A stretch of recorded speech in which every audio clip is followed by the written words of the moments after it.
Okay, today's story is Down the Winding Hill. It's written by Reese. I think that's this guy right here.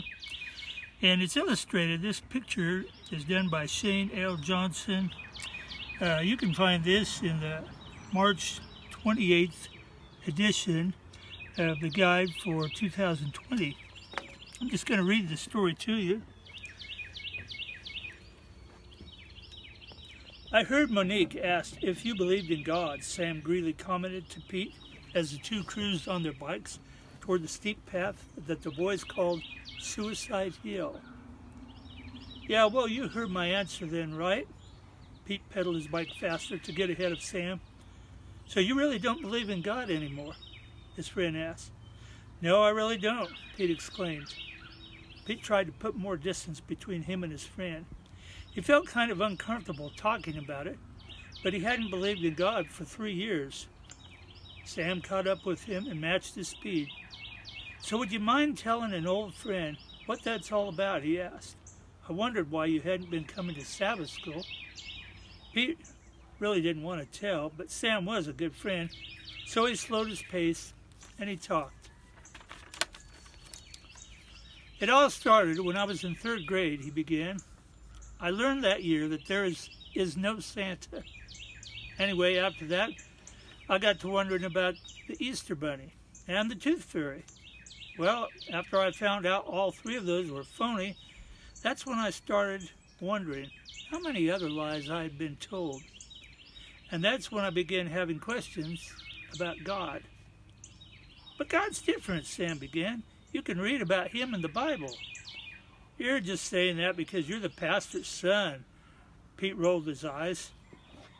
Pete, if we got in a bike wreck today and I got killed, I know that at the resurrection, Jesus would raise me back to life.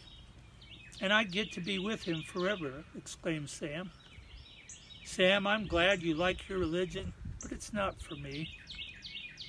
The two then approached Suicide Hill. Okay, it's my turn to go first this time, Pete called out as he took off down the winding road on the hill. He knew Sam wouldn't be far behind. A quick glance over his shoulder confirmed his suspicions. He just loved the rush of this hill as he quit pedaling and began concentrating on leaning into the curves. Finally, the road began to straighten out, and before long, Sam pulled up by his side. That was awesome, smiled his friend. Yeah, that's still my favorite hill around, Pete agreed. Hey, why don't we stop in and say hi to Roberto? Their friend lived just a short distance ahead on the left. The two pulled into the driveway and knocked on the door. Pete, Sam, greeted their friend as he opened the door. Come on in. You know, I'd love to, but I've got to get home, Sam said. I just wanted to stop and say hi. Well, it was good to see you. Roberto shook Sam's hand before he left. See you later, Sam. Pete shook his friend's hand. Next time, it's your turn to go down Suicide Hill first. Okay, we'll see you then. After his bike buddy left, Pete sat down and watched some TV with Roberto. Roberto, are you ready to go? Roberto's mom asked about a half hour later. Go where? Roberto asked. You have a soccer game in a half an hour, his mom responded. Oh, man. Let me get my soccer shoes. The boy raised his eyebrows, and then he ran into his bedroom.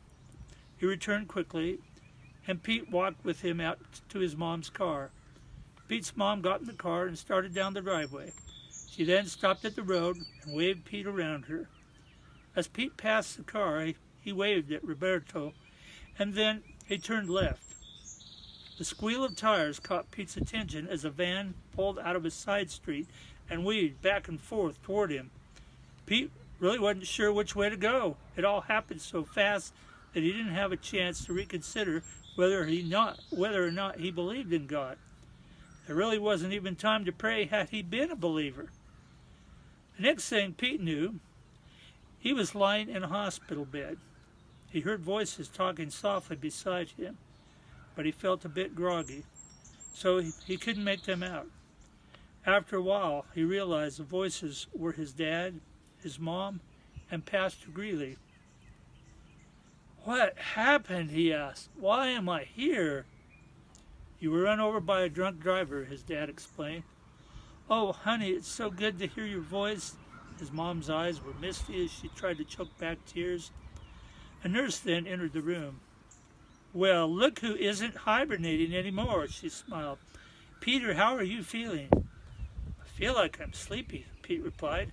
Well, you probably are, the nurse nodded. You have several broken bones, so we have you on a lot of pain medicine. Young man, let me tell you, you've been involved in a miracle. It was then that Pete remembered going down to Roberto's house. He also began to remember the conversation about God he'd had with Sam. Does Sam know what happened to me? He asked Pastor Greeley. Yes, he does, responded Sam's dad. He told me to give you this. The pastor handed Pete a bookmark that read, For God did not send his Son into the world to condemn the world, but to save the world through him. He says, your Sabbath school class has been praying for you, Pete. And from the looks of it, their prayers are being answered, exclaimed Pastor Greeley. Now, Pete, I know you're very tired right now, so I'm going to leave you and go tell Sam that you're awake. But before I go, would you mind if I just have a prayer for you?